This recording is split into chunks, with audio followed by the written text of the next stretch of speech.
So this is the headline session of this conference that we are hosting with President Grimson and his team.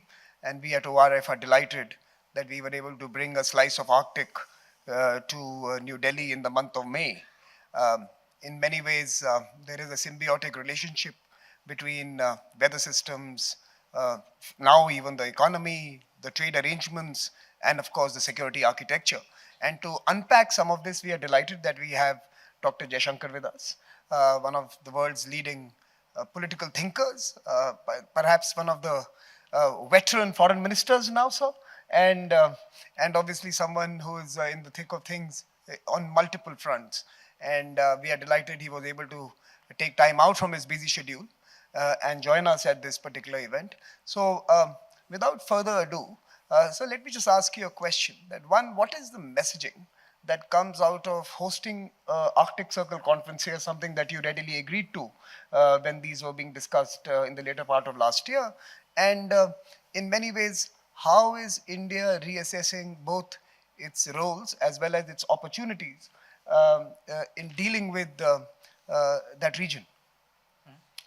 Uh, First of all, great pleasure to be here, and President Grimson, always good to see you. Good to see you back here.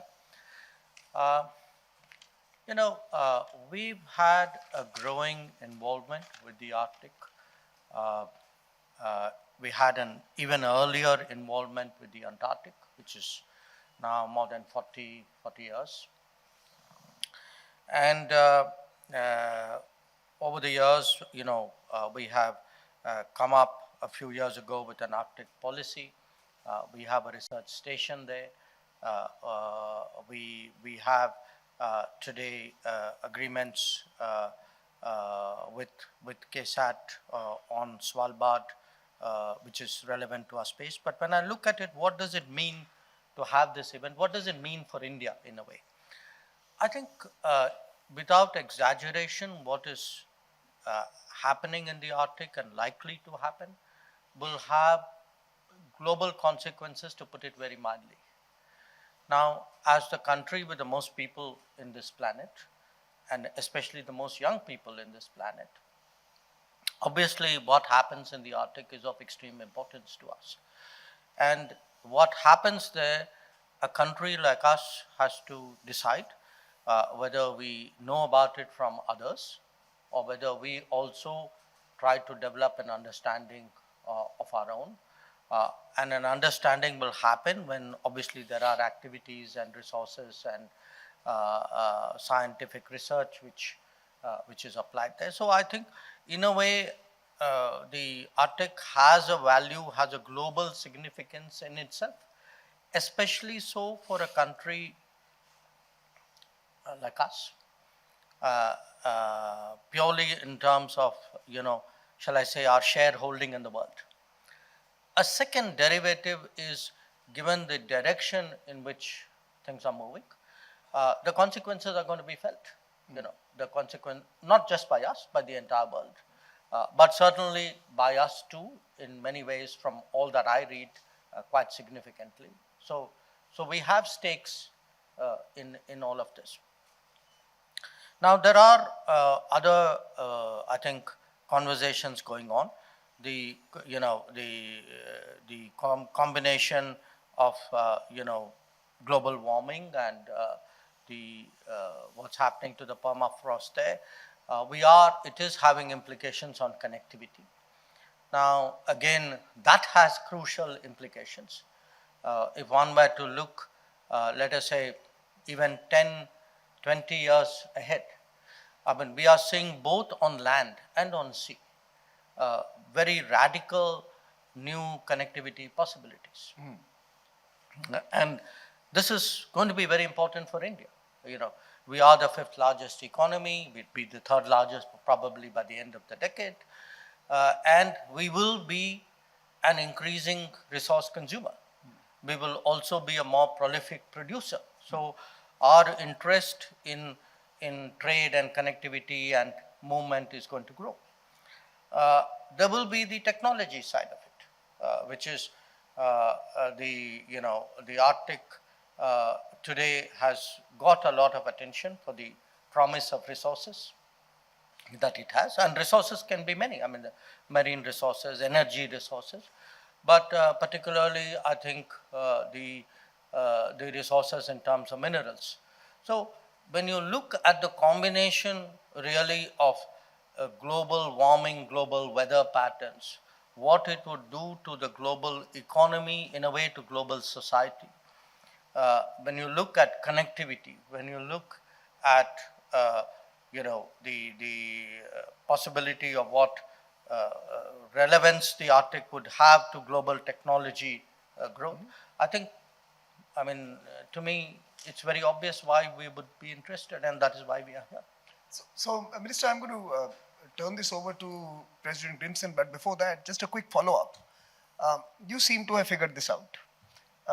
In some sense, from an Indian equity in that region. And I would say, if anybody has helped me in that direction, it is President Grimson, because every meeting has led to my reading up a little bit more. Obviously, as a in the government we have taken many initiatives in the recent years, but certainly it helps to meet people who try to develop and grow that interest.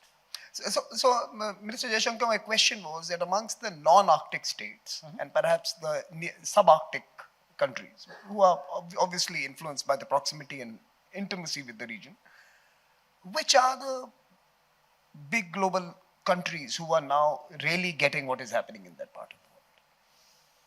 I think that question should probably be better directed at him. But it's. I mean, if one looks at the Arctic Council, I mean, some of what I was reading, the way it was portrayed, 7 are NATO members and 1 isn't. Now, I'm not sure in the last year whether that being NATO members makes that much of a difference on this issue. So what we are seeing, when we say minerals, when we speak about new energy possibilities, when we speak about new land which is emerging, there will be countries close to the Arctic which would gain substantial amount of arable land. So there is the economics of it, but there is the geopolitics of it.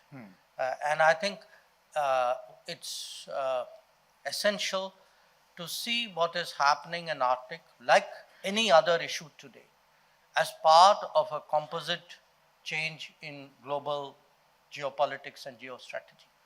This issue is not about decision A or demand B. I think there is a larger setting. There's a larger setting of a fundamentally changing world, a fundamentally changing world order, and it has to be examined. And I think different countries are approaching it from their respective interests. Okay, I failed in this question. I couldn't pin you down to an answer, but I'm going to come back to you. President Grimson, over to you. Well, first of all, thank you very much for your support for this forum and for finding so much time out of your schedule in these critical times to be here with us. Of course, we knew beforehand that it was quite a challenge for Samir and me to conduct this conversation.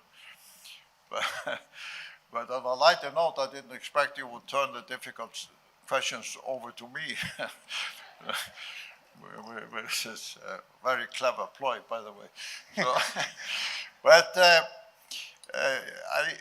I think it is important to realize for India, because the terminology, the Arctic, is to some extent misleading. Because if we add up all the areas, Alaska over Canada, Greenland, over to the Nordic countries from Russia, plus the oceans, it is in global terms the size of Africa. It is the size of Africa. And it's only recently, to some extent we can say until now, first time now, that the leading countries of the world, as well as the rest of us, are now struggling with the challenge. How do we govern this territory? How do we use the resources? How do we create a certain balance of power and economic interest? And to some extent, I see it as one of the biggest challenges in global governance in the coming years to make sure that this huge territory, rich in resources, absolutely critical for every major economy in the world, and for that, in a way, it's true what Trump says. I mean, it's essential for the US interest to have some access to Greenland. I say access in terms of the resources, the mining, the economy, the defense structure, the security, and so on, which they already have, by the way. So when India comes into this, in this very strong way, as this forum demonstrates and your own role demonstrates, my first point is this will be welcomed by many wholeheartedly, because without India, with your traditions, the way you intellectually look at global challenges and governance challenges, which you have demonstrated yourselves frequently in the last few years in these difficult times for many European countries and so on, India can have a voice apart from your former role, which is absolutely crucial, because you can direct the discussion and the negotiations in a way which perhaps no other country can do. Secondly, as you have basically listed out, there are huge economic and climate and food security interests for India to be involved in the Arctic. And if I may say so, I still think the leading forces in the Indian economy, the big corporations, the business leaders, and so on, they have not yet woken up to the reality that the future of the Indian economy will depend to some extent largely on access to the resources and the shipping and everything in the Arctic. But we are already seeing a new type of power play in the Arctic. I said yesterday in the first session with the new leaders of the Arctic Council, after the war in Ukraine, there was one elephant in the room. And since we are now in the country of the elephants, I pointed out there are now two elephants in the room. So India is now entering a very complicated geopolitical territory, where not only Russia and China are building alliances among themselves with respect to the Russian Arctic, but the new administration in Washington has thrown in dramatic proposals regarding the largest non-Russian territory in the Arctic, Greenland. So my question is this: as the preeminent diplomatic leader of India, how are you going to navigate the increasing role of India in this territory of new global power tensions between not only US and Russia, but also China, to some extent Europe as a whole? Thank you for that easy question. I think in a way it begins at home. It begins at home to get people to understand that we have now reached a size and a stage where almost anything consequential that happens in any corner of the world matters to us.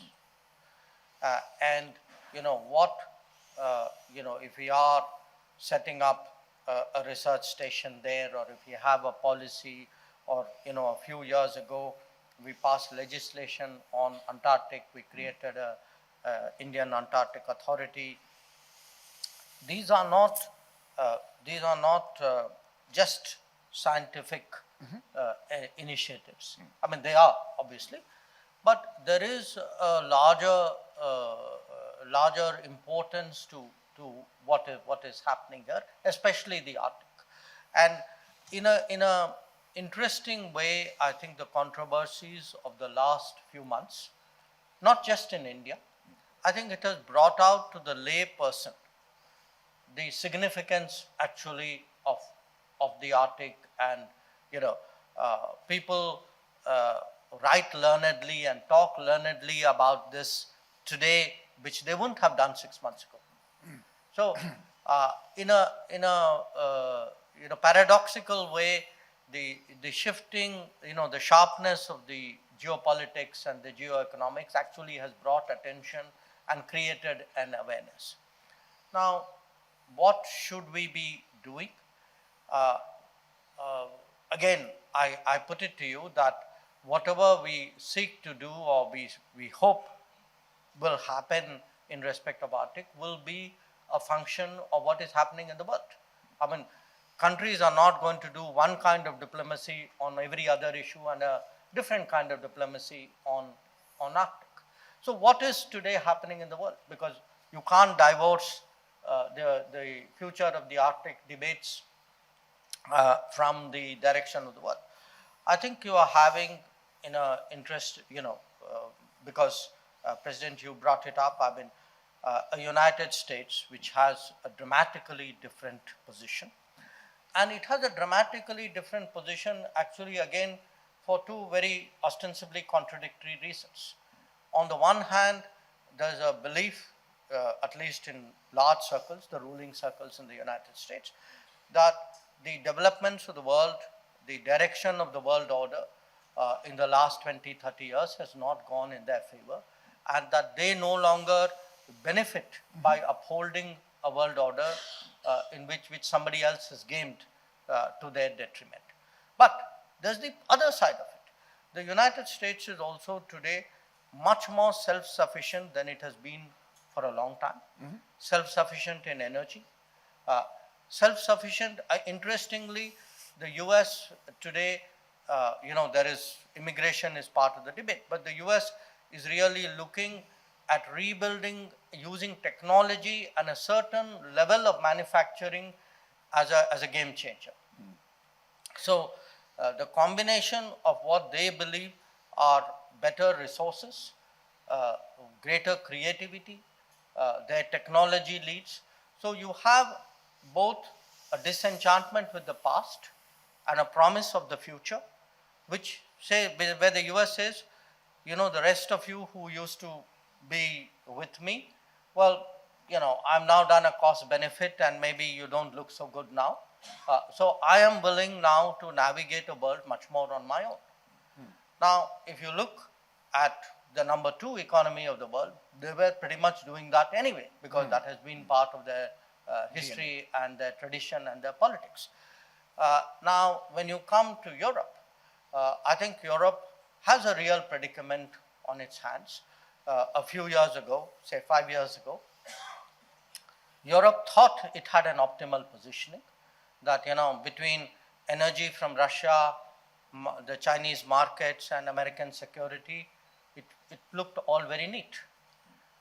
Each part of it today is under stress, to put it very politely. Now, on top of it, Europe had a selective belief in the indivisibility of the world. When it liked the world to be connected, they believed in indivisibility. When it didn't, there was a fortress Europe. So what has happened is Europe is today under pressure to change, because the realities of multipolarity are dawning on it. I think it's still not adjusted and absorbed it fully. United States has dramatically changed position.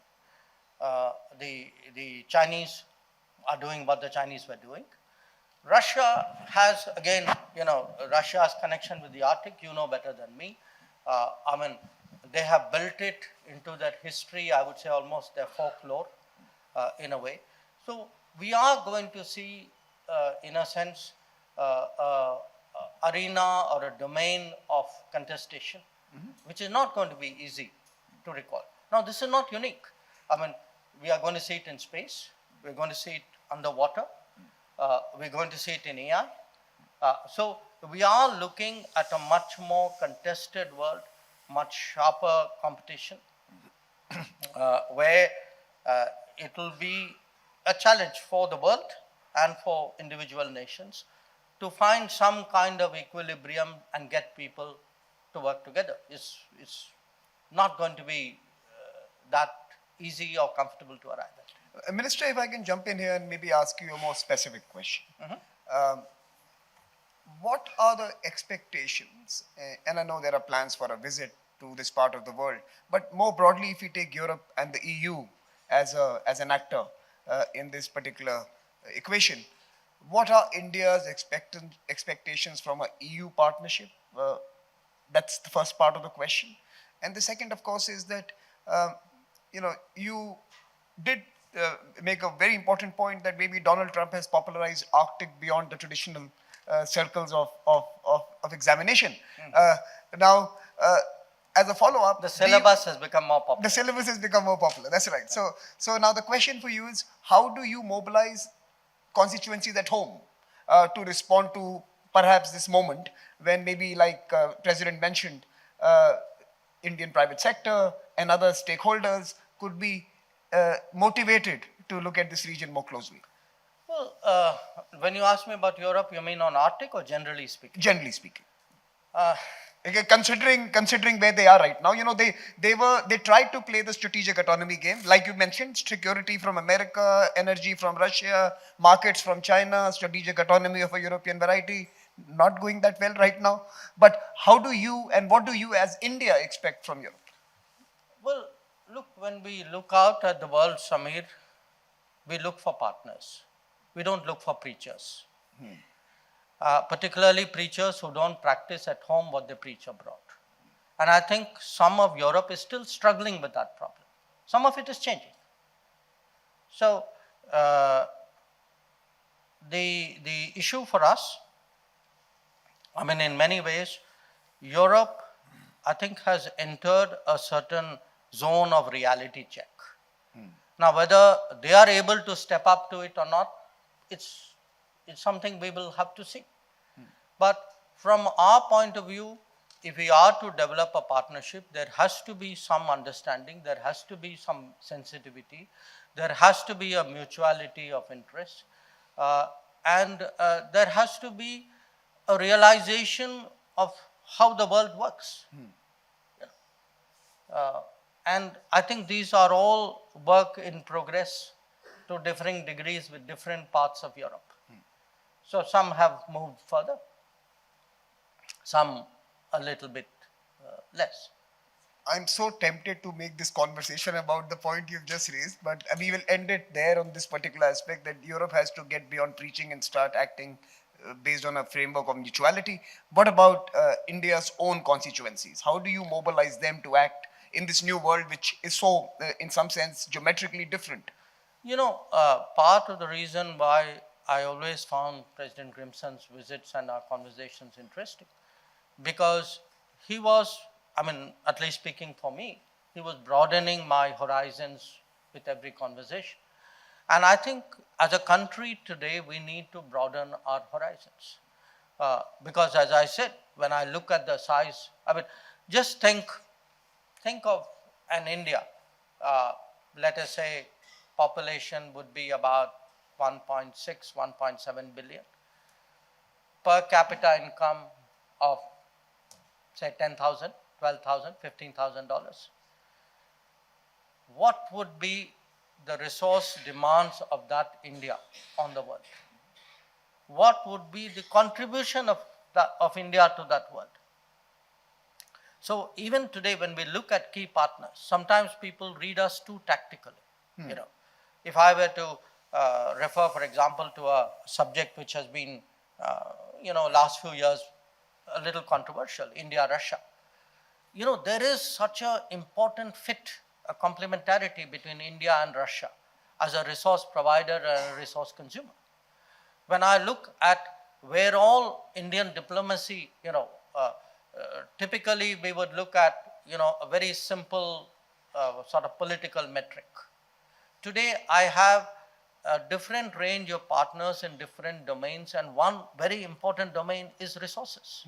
So that is why a Russia, an Australia, a Brazil, an Indonesia, Africa, these are important for us. And that is why connectivity, we've been discussing, for example, President, we have a project called Chennai, Vladivostok corridor. Now, this was our little bit of preparation for something which is to come, which is the Northern Sea route. So for us today, the NSR, the NWP, Northwest Passage, the TSR, these matter because just like IMEC matters, that or the India, Middle East, Europe corridor, because the world is, we're going to, if technology changes, literally with climate change, geography is going to change. Okay, climate is going to change. Our definite, which economies work to what extent in which areas is going to change. With all these moving parts, I think it's kind of important that there is an awareness in our country. And one of the, I think, positives I see when I look today at the number of universities, and I'm sure many people sitting here are connected to them, that I think at last count we have about 25 universities, and my number may be a bit behind. 25 universities actively connected with research or some kind of policy making on the Arctic policy. The fact that we are today producing research papers much more prolifically than in the past. So it isn't just a question of one research station, two observatories, two antennas, and a ground station out there. I think things are happening at home that is supporting a much deeper engagement with the Arctic. And I would even say to President, and I'm sure I'll make a few other people in the room happy, that is one of the drivers of our intensive engagement with the Nordics. That, if you look at it, we are due for the next India-Nordic summit very shortly. Among the initiatives that you have seen in the last 10 years under Prime Minister Modi, one which nobody saw coming, but which has actually been sustained, which has been very serious, has been really the extent of our Nordic engagement. Before I turn to President Grimson, please go ahead. If I may follow that up, first of all, on the summit between your Prime Minister and the Nordic Prime Ministers, I think it's a fortunate coincidence in timing that it takes place so soon after this forum. And I can assure you that the Arctic is now on the mind of the Nordic Prime Ministers to a bigger extent than ever before. I wonder why. Yeah, you wonder why. It's interesting that both the President of Finland and the Prime Minister of Norway, together with the former Secretary General of NATO, now Finance Minister of Norway, Jens Stoltenberg, paid court to the new President of the United States sort of quite recently. So I hope Prime Minister Modi will, at this summit in Oslo, also make use, first of all, of the evidence of the forum here taking place of how India will be taking an increasing interest in the Arctic. Because, quite frankly, and I can say so because I'm out of office, those prime ministers are looking for partners in probably the greatest difficulty in terms of diplomacy and how to position the Nordic countries they have faced in our lifetime. And nobody has the answer. So I think if Prime Minister Modi brings the Arctic and the engagement of India into the Arctic and uses this forum as an argument for the legitimacy of India as a player in this, it will be welcomed for numerous political reasons which I don't have to go into here. So I think that is really a very serious follow-up and also a very serious contribution to the future of the Nordic countries within the Arctic. If there is a message from India through the Prime Minister in 2 weeks' time or so, that India intends to be a new kind of effective partner in this whole difficult situation with the US on one hand, the one elephant in the room, with Russia on the other elephant in the room, and with the third elephant, China, waiting outside the gates to enter the room.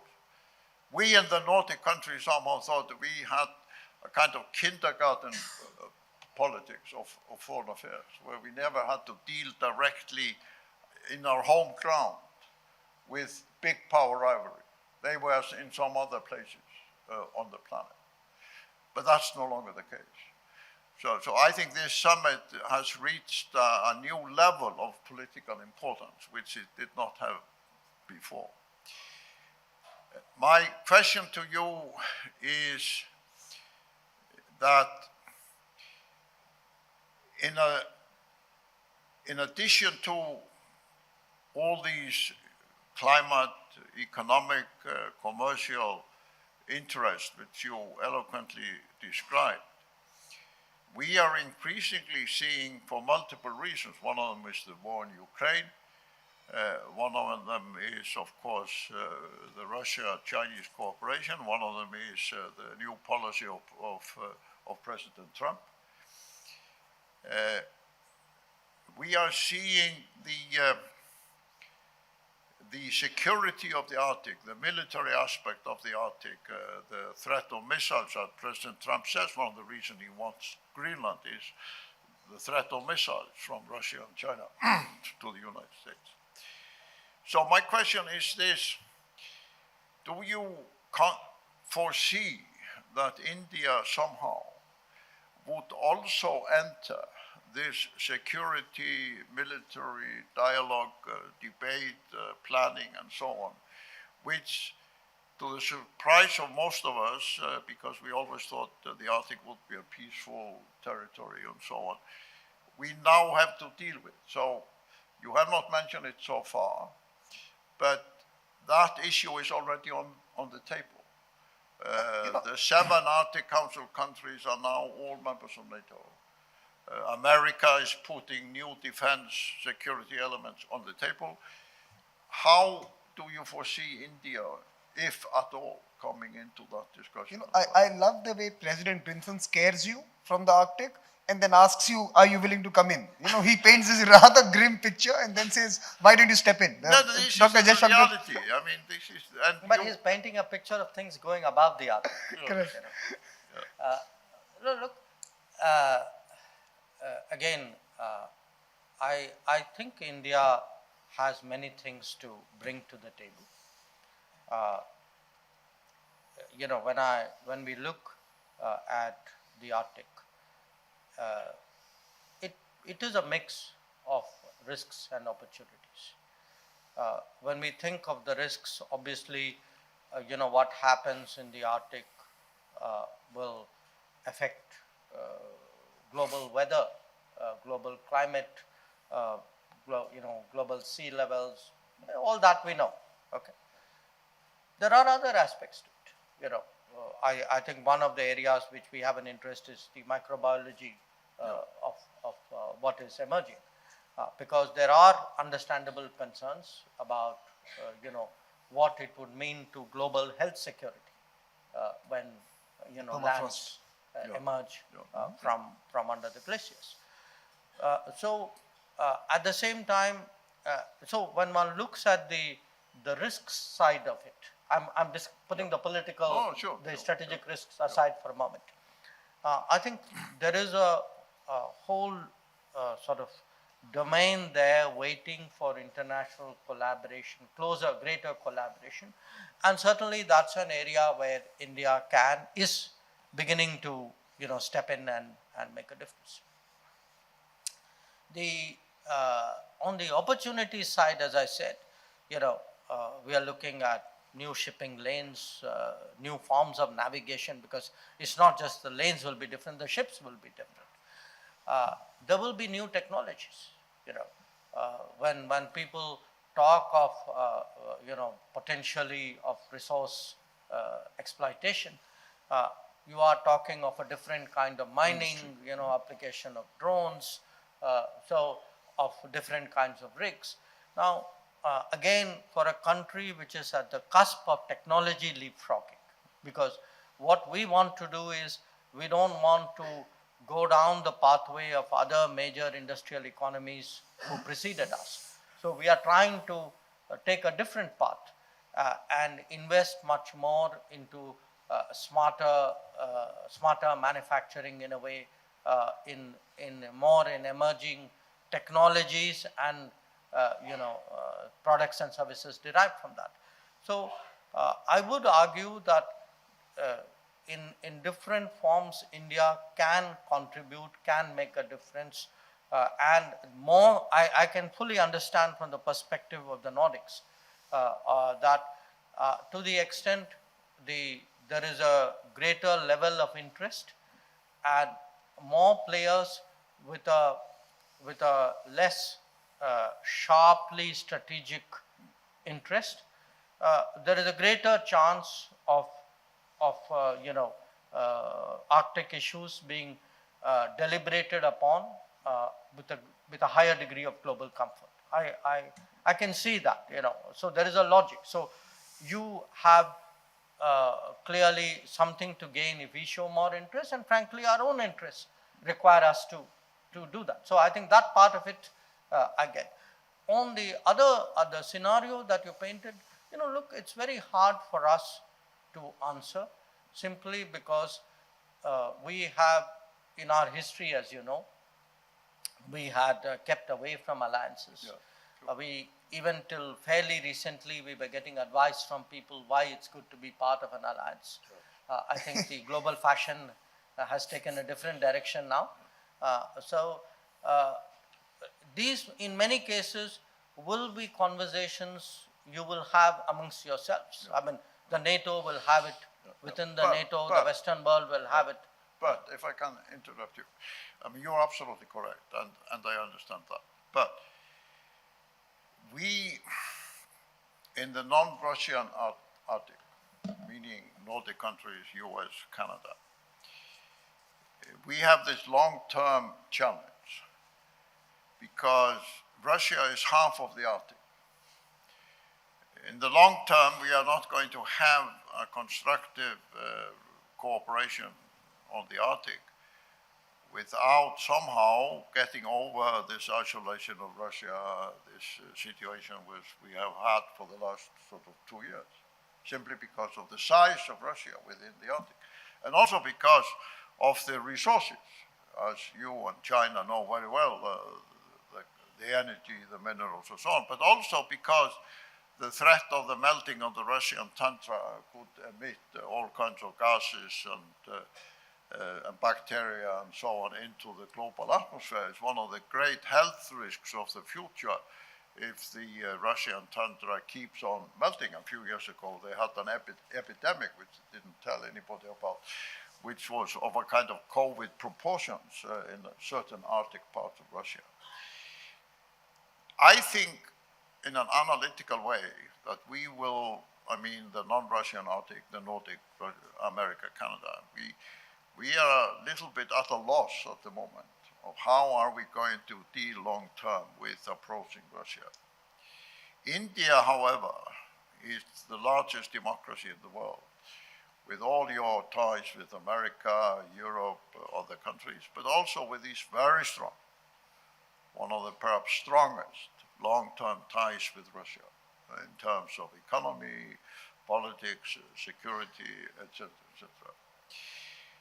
Do you see a possibility that within the next few years, as we try to grapple with this situation, India could bring to the table, for example, through your own personal involvement as well as the traditional diplomatic involvement, some of the Indian expertise and understanding of Russia to be a kind of an intermediary that helps the rest of the Arctic somehow to So find that we are really out of time, President, but I think that's a valid question, India's role in a complicated region. But let me complicate that question a little more and let this be the final response from you.